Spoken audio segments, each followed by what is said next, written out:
Humanity's last warning to the galaxy. We're armed and ready. Part 1. First Contact. Gone wrong Captain Alex Foster stood frozen on the bridge of the EDF Vigilant.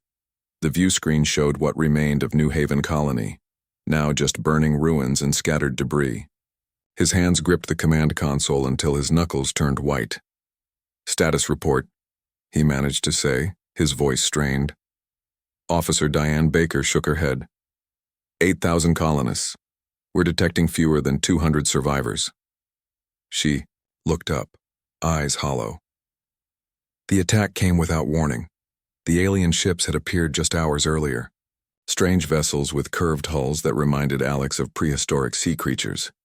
They had ignored all communication attempts, positioned themselves above the colony, and opened fire. "Sir," Communications Officer Ben Wright called out.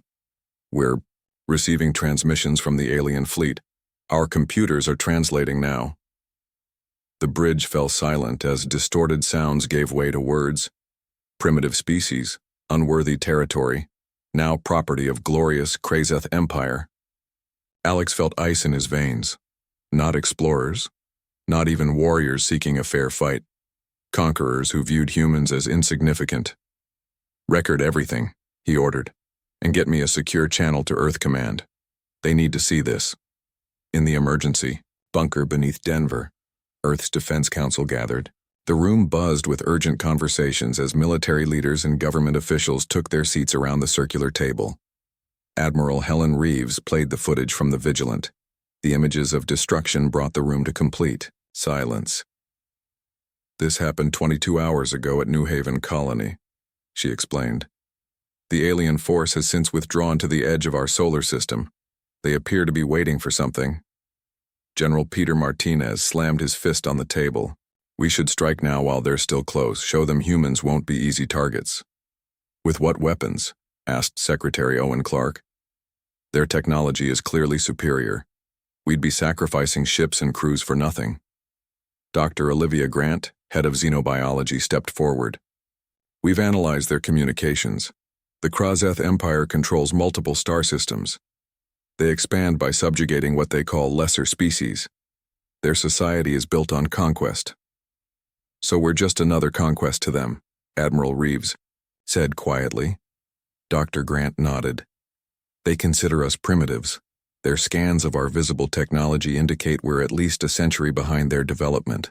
They don't expect significant resistance." A heavy silence fell over the room. "What they don't know," said a voice from the doorway, "might save humanity." All heads turned to see Director Susan Lee enter. She rarely left her classified research facility, Project Sentinel, she said simply. Several council members straightened in their seats. The ultra-classified weapons program had been running in secret for decades, ever since Earth first detected possible alien signals. "Is it ready?"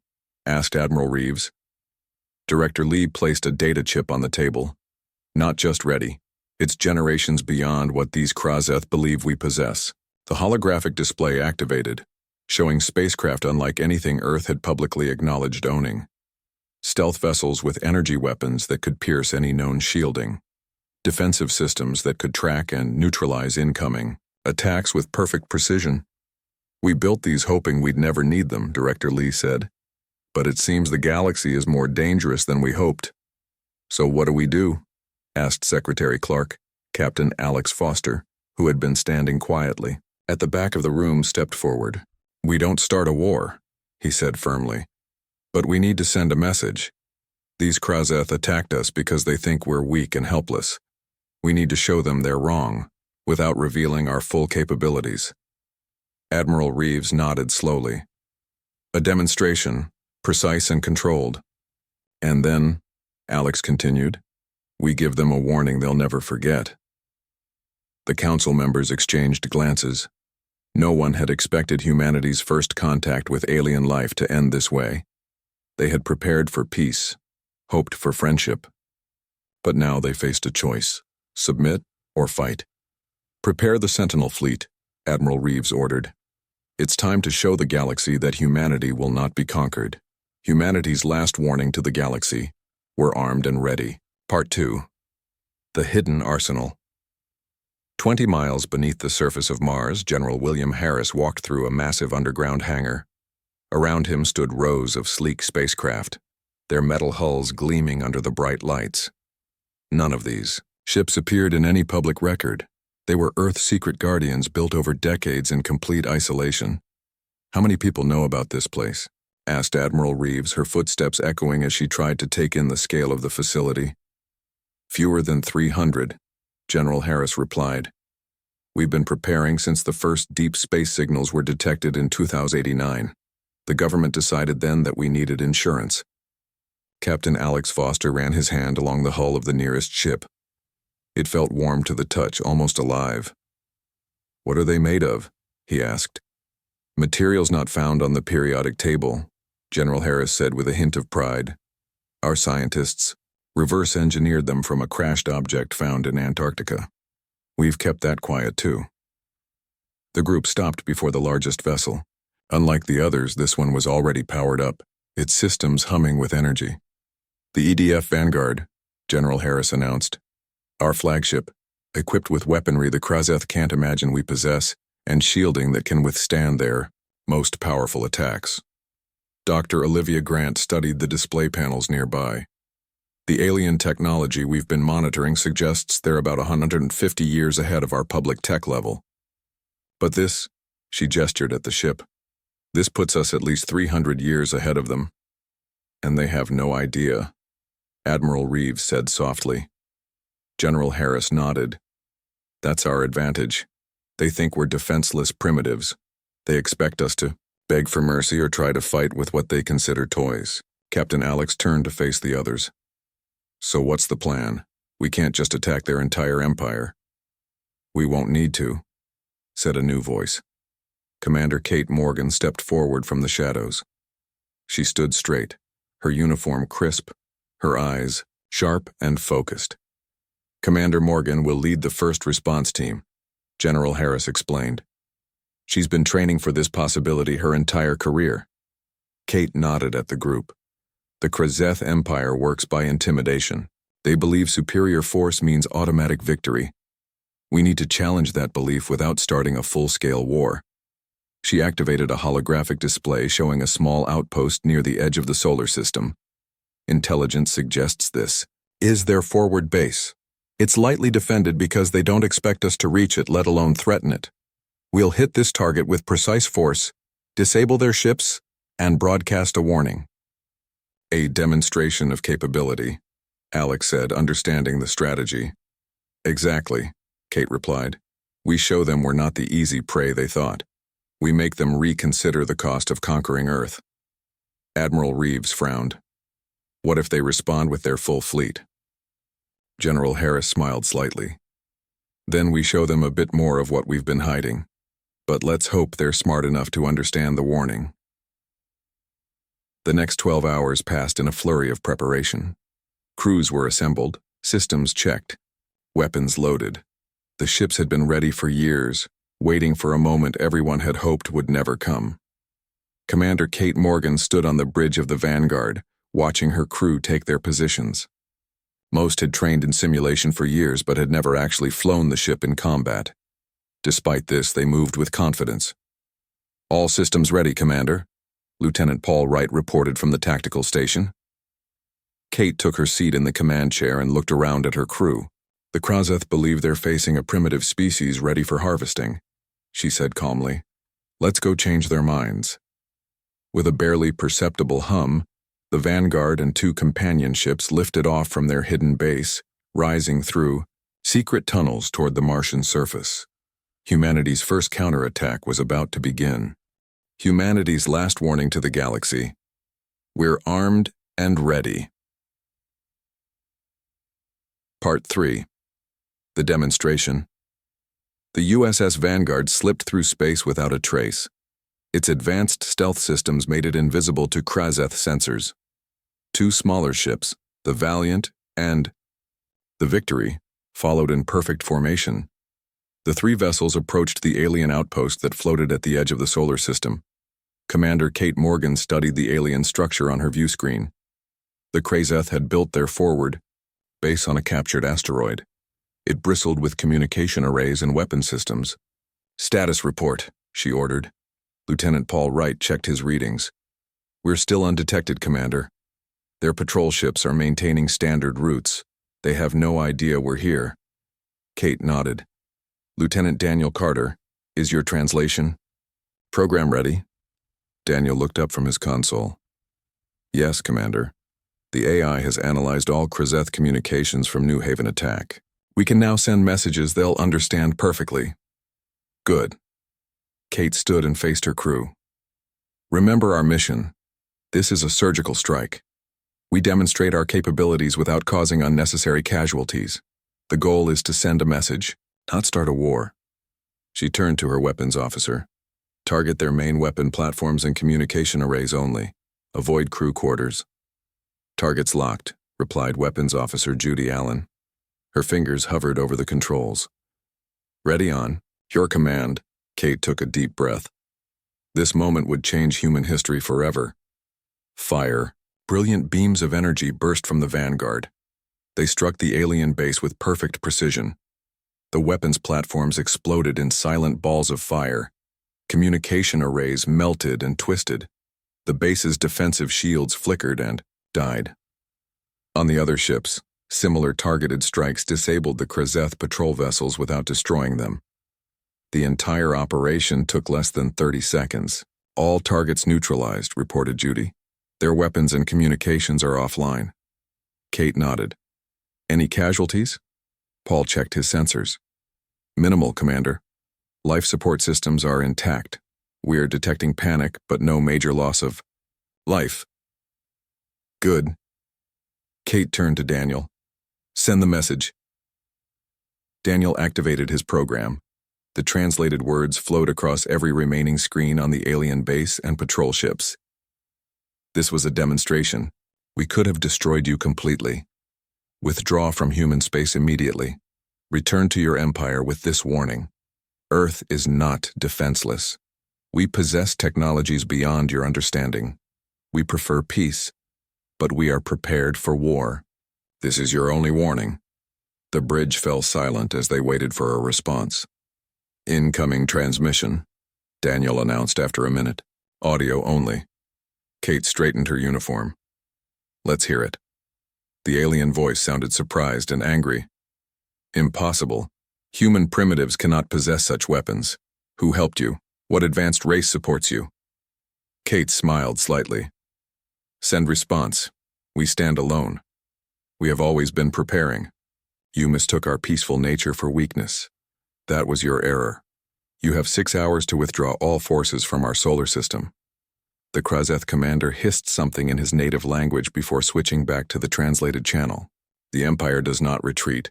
Our main fleet will arrive soon. This minor setback changes nothing. Prepare for extinction, humans." Kate had expected this. The Krezeth were conquerors. They would not back down after one defeat.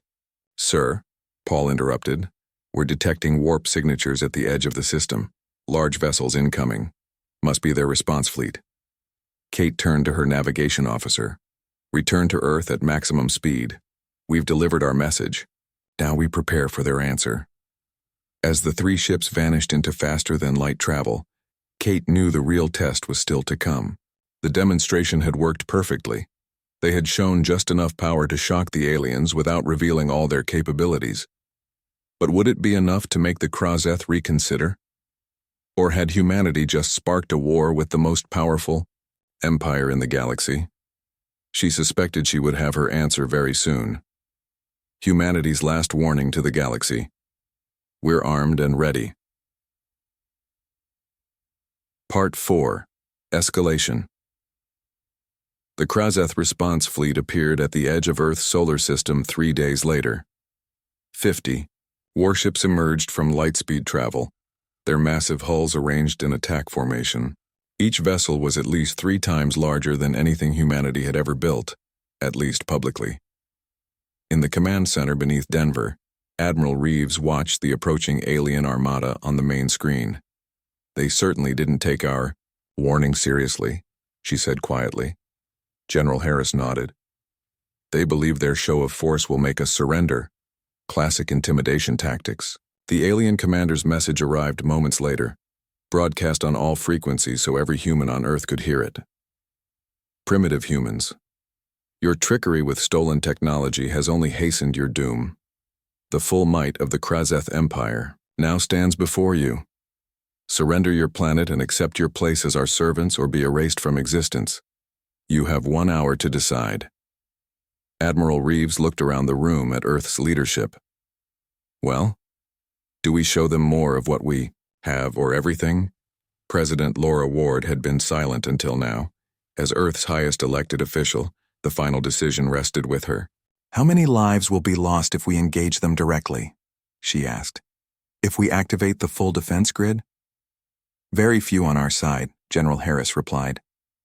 Their ships are powerful but predictable. We've studied their attack patterns from the New Haven assault. Chief Engineer Samantha Wells stepped forward. She rarely spoke in these meetings, preferring to let her work speak for itself. For 20 years, she had overseen the construction of Earth's planetary defense system. Madam President, she said, the grid was designed for exactly this scenario. We can disable their fleet without destroying it. A surgical strike, just like at their outpost. The President considered this. The goal remains the same. Demonstrate our strength without starting a war we can't finish. She nodded decisively. Activate the grid. Target engines and weapon systems only. Minimize casualties. Samantha moved to her console and entered a complex series of commands. Across the Earth and throughout the solar system, hidden defense platforms awakened. Some had been disguised as satellites, others as space debris or mining equipment. A few larger ones had been concealed beneath the surfaces of various moons and asteroids. Defense grid online, Samantha announced. All platforms reporting ready status. The alien fleet has entered optimal range, reported the tactical officer. They're charging weapons. They expect us to panic, Admiral Reeves said. Let's disappoint them. Fire. Thousands of energy beams converged on the Kraseth fleet from all directions.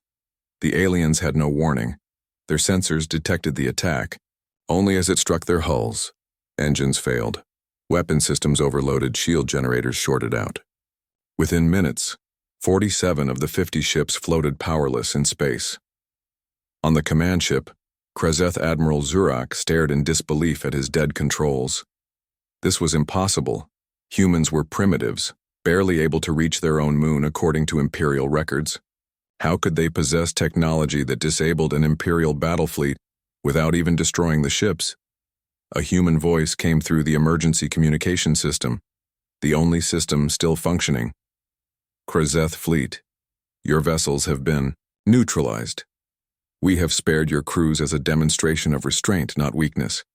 One of your ships remains operational and can tow the others back to your territory. Leave our system now, and do not return. Zurak raged, smashing his fist against his command console. Then a thought struck him cold. If humans had this level of defensive capability, what else were they hiding? Back on Earth, the command center erupted in cheers as they watched 3 Kraseth ships slowly retreat, towing their disabled fleet behind them. Will they come back? President Ward asked quietly. General Harris shrugged. Eventually, but with more respect, I think, and hopefully with words instead of weapons. Either way, Admiral Reeves said, watching the aliens retreat, they now know that humanity is not the easy conquest they expected. The galaxy just became a more complicated place for the Kraseth Empire. Humanity's last warning to the galaxy: we're armed and ready. Part 5. The Coalition forms. They've been doing this for centuries, said Dr. Lisa Johnson, pointing to the star map that filled the briefing room screen. Red dots marked dozens of planetary systems across the galaxy. Each red marker represents a civilization conquered by the Kraseth Empire. The gathered military and political leaders stared at the display in silence. What had begun as a single attack on a human colony had revealed a much larger threat than anyone had imagined. How did you get this information? Asked General Harris. Dr. Johnson smiled slightly. From our new friend. The door slid open, and 2 guards entered with a tall, gray-skinned alien between them. Unlike the Krazeth, this being had 4 arms and moved with a fluid grace despite his obvious nervousness. "This is Zalnar," Dr. Johnson explained. "He's a Viridi scientist who escaped Krazeth control 3 years ago. He's been hiding on one of our outer colonies." Zalnar bowed slightly to the humans. "Your victory has given hope to many. For too long, the Krazeth have believed themselves unstoppable." Ambassador Ryan Miller leaned forward. "Are there others like you? Other species who resist the Empire?" "Many," Zalnar confirmed. "But scattered and hiding. The Krazeth hunt down any who oppose them. Some fight in small groups, but none have the strength to challenge the Empire directly." President Ward studied the alien carefully. "Until now." "Until now," Zalnar agreed. "Your defense of Earth was unexpected. No species has repelled a full Krazeth attack fleet in over 300 years. Ambassador Miller stood up and walked to the star map. "These other species, could they be reached? Could we form an alliance?" "It would be difficult," Zalnar said. "The Krazeth control most communication networks between systems. Any transmissions would be detected." "Dr. Lisa," Johnson cleared her throat. "Not necessarily. I've been developing a quantum communication network that operates outside normal space. The Krazeth couldn't detect it because it doesn't use traditional signals." She activated her tablet, and a new pattern appeared on the star map. Thin blue, lines connecting several of the red dots. "With Zalnar's help, we could establish contact with resistance groups on these worlds. Create a network of allies." General Harris nodded slowly. "A coalition against the Empire." For the next 2 weeks, Dr. Johnson and her team worked day and night with Zalnar. They adapted Earth's quantum communication technology to reach the various alien species who had suffered under Krazeth rule. The first response came from the Tellarites, a species of brilliant engineers whose world had been conquered 50 years earlier. Then the Navari, whose natural stealth abilities had allowed them to maintain a secret resistance for centuries. One by one, representatives from a dozen subjugated worlds established contact. Ambassador Miller spoke with each group, his diplomatic skills helping to bridge vast cultural differences. Some species had been fighting the Krazeth for generations. Others had submitted to save their people from extinction. All were cautiously hopeful about the possibility of freedom. "We need to meet in person," Ambassador Miller told President Ward after a particularly difficult negotiation with the warlike Kreshti. "Virtual communication has its limits, especially with species who value physical presence. Bringing alien representatives to Earth could be dangerous," General Harris warned. "Not Earth," Ambassador Miller said. "A neutral location, somewhere the Krazeth don't monitor closely." Zalnar suggested an abandoned mining outpost in a system the Empire considered worthless. It was agreed the first coalition meeting would happen there in 2 weeks. As the day approached, ships carrying representatives from 18 different species slipped quietly away from their worlds, using stealth technology provided by Earth. They traveled along carefully plotted routes to avoid Imperial patrols. On the outpost, Ambassador Miller watched as the diverse gathering of aliens entered the converted hangar bay. Some walked on multiple legs, others floated, and a few moved in environmental suits that concealed their true forms. "I never imagined I would see this day," Zalnar said, standing beside the human ambassador. "So many different peoples, united by a common purpose." "And what is that purpose?" asked a large, ridge-backed alien at the front of the group. Ambassador Miller stepped forward. "To end the Krazeth Empire's reign of terror.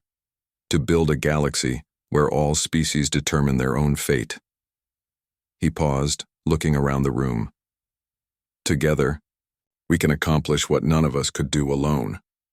A murmur of agreement spread through the gathering. The first meeting of the Galactic Coalition had begun. Humanity's last warning to the galaxy. We're armed and ready. Part 6. The Warning. 3 months after the failed Krazeth attack on Earth, humanity was ready to deliver its message to the galaxy. The coalition had grown stronger each week as more subjugated species joined the cause. What had begun as a defensive action against one aggressive empire had evolved into something much larger. "All systems are ready," announced Lieutenant Paul. Right from his station on the bridge of the USS Vanguard, Commander Kate Morgan nodded. Begin transmission on my mark. The ship orbited a neutral planet at the edge of what was considered civilized space. From this position, their broadcast would reach not just the Kraseth Empire, but dozens of other star nations and independent worlds. Are you sure about this? Asked Chief Engineer Samantha Wells, who had joined the mission at the President's request. Once we do this, there's no going back. We'll be announcing ourselves to the entire galaxy. That's exactly the point, Kate replied. The Kraseth attacked us because they thought we were isolated and weak. We need to make sure no one else makes the same mistake. On the main screen, President Laura Ward waited in her office back on Earth. Behind her stood Ambassador Ryan Miller and representatives from several coalition species. We're ready when you are, Madam President, Kate said. President Ward nodded. Begin transmission. Kate gave the signal, and the most powerful communication burst ever sent by humans launched into space. Through the quantum network developed by Dr. Johnson, it would reach even the most distant corners of the galaxy within hours. The message began with President Ward speaking calmly but firmly. To all sentient civilizations of the galaxy, I speak on behalf of humanity and the newly formed coalition of free worlds. We are a peaceful species from the planet Earth, but recent events have forced us to reveal ourselves sooner than we planned. The RAM screen changed to show footage of the Kraseth attack on New Haven Colony, followed by Earth's defense against their fleet. We defended ourselves against unprovoked aggression.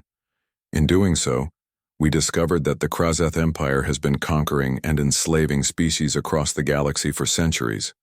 This practice ends now. Ambassador Miller stepped forward to stand beside the President. Humanity extends friendship to all peaceful civilizations. We seek trade, cultural exchange, and mutual growth. But let our message be absolutely clear. We come in peace, but we are prepared for war. Respect our sovereignty and that of our allies, or face the consequences. The broadcast continued with brief statements from coalition representatives, each explaining how they had suffered under Kraseth rule and why they now stood with humanity. As the transmission ended, Kate turned to her crew. Now we wait for the response.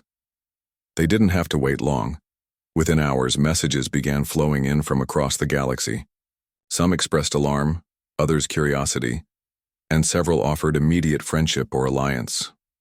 The Kraseth Empire's official response was predictably angry. They denounced Earth as a dangerous upstart and threatened severe consequences for any world that joined the coalition. But privately, Imperial officials were deeply concerned. Their scouts reported that several of their subject worlds were already showing signs of rebellion, inspired by Earth's defiance. Major Eric Davidson led the diplomatic mission to the Galactic Council, a loose association of the largest non-empire civilizations. As his ship approached the council station, he could see dozens of vessels from various species docked there. News of Earth's broadcast had drawn representatives from across the galaxy. They've given us the main chamber, his aide reported. Every council member will attend. Eric straightened his uniform. How many species? 27 full members, plus observers from at least 40 others. It's the largest gathering in council history. Eric nodded, feeling the weight of his responsibility. What he said today would shape humanity's relationship with these civilizations for generations to come. As he walked onto the council floor, the huge circular chamber fell silent. Hundreds of alien eyes turned to study the human. "Welcome, representative of Earth," said the council elder, a tall, willowy being with iridescent skin. "The galaxy has heard your warning. Now we would hear your vision for the future." Eric took a deep breath and stepped forward. Humanity had announced its presence. To the stars. There was no turning back now. Humanity's last warning to the galaxy. We're armed and ready. Part 7. The Final Confrontation. The Kraseth Emperor's throne room stretched for hundreds of feet, its ceiling lost in darkness high above. Emperor Vorzak sat motionless on his crystal throne, surrounded by nervous advisors. The latest reports had just arrived, and they were not good. 23 of our subject worlds have declared independence, said General Kirval, his voice low. They openly display the coalition symbol and refuse to pay tribute. The Emperor's long fingers tightened on the armrests of his throne. And our response? We sent punishment fleets to 3 worlds as examples, the general replied. All 3 fleets were defeated by ships of unknown design. Human technology, but operated by local resistance forces. Emperor Vorzak stood suddenly, his 7-foot frame towering over his advisors. I will not accept this. Humans are primitives who got lucky. They cannot challenge an empire that has stood for 1,000 years. In the communications chamber, next door, a transmission was received from Earth. The Emperor stormed in, determined to intimidate these upstart humans. On the screen appeared Captain Patricia Wilson of the Earth Defense Force. Her expression remained calm as she faced the alien ruler, Emperor Vorzak. I speak for the coalition of free worlds. Your unprovoked attacks against peaceful planets must end immediately. We offer you one final opportunity to withdraw your forces from all coalition worlds and recognize their independence. The Emperor laughed, a harsh sound like breaking glass. You dare give orders to the Krazeth Empire? We ruled the stars when your ancestors were still living in caves. Captain Wilson didn't flinch. Your history is impressive, but it doesn't give you the right to enslave others. We've tried to resolve this peacefully. You've rejected every offer. Now you leave us no choice. There is always a choice, the Emperor sneered. Surrender or extinction. Patricia's expression hardened slightly. You're wrong. The coalition fleet is already assembled. You have 6 hours to reconsider. The screen went dark before the Emperor could respond. They're bluffing, he told his generals. Gather the Imperial Armada, all ships. We will crush this rebellion once and for all. 6 hours later, the largest fleet in Krazeth history assembled above their homeworld. 300 warships formed, a defensive sphere, weapons charged and ready. Precisely on schedule, the coalition fleet appeared. It was smaller than the Imperial Armada, only 80 ships. But these vessels were unlike anything the Krazeth had ever seen. Some were clearly human designs, while others represented the combined technological achievements of all coalition species. Captain Patricia Wilson stood on the bridge of the flagship Defender, studying the enemy formation. They've concentrated all their forces here, said her tactical officer. Just as we expected. Patricia nodded. Begin Phase 1. Across the coalition fleet, special devices activated. Lieutenant John Baker watched his console as the technology he had helped develop came online. The devices didn't target the Krazeth ships directly. Instead, they created a field that interfered with specific energy frequencies. On the Imperial Armada, weapon systems suddenly went offline. Shields flickered and died. Communication between ships became impossible. What's happening? Demanded Emperor Vorzak from his command ship. No one could answer him. The most advanced technology in the Empire had simply stopped working. Patricia opened a channel to the Emperor's vessel, which still had basic communications. Your weapons are temporarily disabled. We could destroy your entire fleet right now, but that's not our goal. She paused. Look at your largest moon. A bright flash appeared on the surface of the moon. When it cleared, a massive crater had formed, perfectly circular and miles deep. That demonstration used less than 1% of our available firepower. Patricia continued. We don't want to destroy your civilization. We want you to join the galactic community as equals, not conquerors. Emperor Vorzak stared at the screen in shock. For the first time in his long life, he felt fear. What are your terms?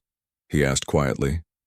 The immediate independence of all conquered worlds, reparations for damages caused, and the transformation of the Empire into a constitutional republic.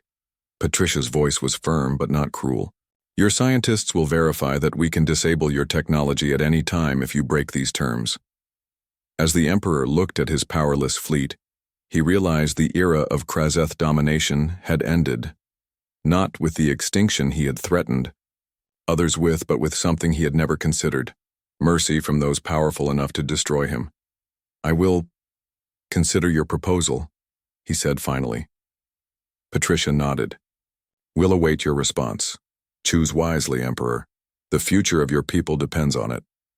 Humanity's last warning to the galaxy. We're armed and ready. Part 8. A New Galactic Order 1, year after the confrontation at the Krazeth homeworld. The Grand Meeting Hall on New Geneva Station buzzed with activity. Representatives from over 60 different species gathered to sign the Galactic Charter, a document that would establish rules for peaceful coexistence among all spacefaring civilizations. The station orbited a neutral star at the junction of several major trade routes. Its construction had been a joint effort between humans and their coalition allies, a symbol of their new partnership. Commander Nicole Adams watched from her position near the main entrance. As head of security for the event, she had spent weeks preparing for this historic day. Her gaze swept over the diverse gathering. Species that had been mortal enemies now stood side by side, engaged in quiet conversation. Quite a sight, isn't it? Said Ambassador Ryan Miller, joining her. Nicole nodded. A year ago, half these species were enslaved by the Empire. Now they're helping write the rules for the galaxy. And the Krazeth delegates? Are they behaving? Surprisingly, well, Nicole replied. They've kept to the terms of the agreement. Their new civilian government seems genuine about reform. The Krazeth representatives stood in a small group near the back of the room. They wore simple clothing instead of the elaborate military uniforms that had once been their trademark. Their empire was now the Krazeth Republic, its military forces reduced to defensive capabilities only. President Laura Ward entered the hall, drawing everyone's attention. As the leader who had guided humanity through First Contact and the Coalition, she had been asked to speak first at the ceremony. Friends, allies, and new acquaintances, she began, her voice carrying through the hall. Today we establish not just rules for how our civilizations will interact, but principles that recognize the rights of all sentient beings. She gestured to the document displayed on the large screen behind her. The Galactic Charter guarantees the independence of all worlds. It creates fair standards for trade. It forbids conquest and enslavement. And it establishes the Galactic Council as a forum where disputes can be resolved peacefully. Nicole noticed many species nodding in agreement. Even some of the Krazeth seemed moved by the president's words. After the speeches, representatives came forward one by one to sign the charter. When the Krazeth delegation approached, a brief hush fell over the room. Their lead representative, a female named Soraval, paused before signing. My people have much to atone for, she said clearly. We accept the limitations placed on our military capabilities as just. We hope in time to earn the trust of those we once wronged. Ambassador Miller stepped forward and offered his hand in the human gesture of friendship. After a moment's hesitation, Soraval took it. The hall erupted in applause. Later, as the formal reception began, Nicole slipped away to the observation deck. The vast window offered a stunning view of space and the hundreds of ships from different worlds that had come for the ceremony. Captain Alex Foster joined her there. He had commanded the Vigilant during First Contact and now served as military liaison to the Coalition. Thinking about how it all started? He asked. Nicole nodded. New Haven Colony, those first attacks. It seems like a lifetime ago. We've come a long way, Alex agreed. From defending one colony to reshaping the power structure of the galaxy. Was it worth it? All the risk? Alex considered the question. We showed the galaxy that aggressive empires can't just take what they want, that even seemingly primitive species might have hidden strengths. I'd say that's worth something. Below, them on the main deck, Coalition ships performed a ceremonial flyby. Vessels of human design flew alongside ships from a dozen other worlds, their formation perfect. What happens now? Nicole asked. We build, Alex said simply. Trade routes, cultural exchanges, scientific cooperation. All the things we dreamed of when we first looked up at the stars. Nicole smiled. And the defense grid? The weapons? Keep them ready, Alex replied, his expression serious. The galaxy is still a dangerous place. There are other empires out there, other potential threats. We prefer peace. But those who choose war will find us ready. Nicole finished the familiar phrase. As they watched, a Krazeth ship joined the coalition formation, flying alongside an Earth vessel. Former enemies, now cautious partners in a new galactic order. Humanity had delivered its warning to the stars, and the stars had listened.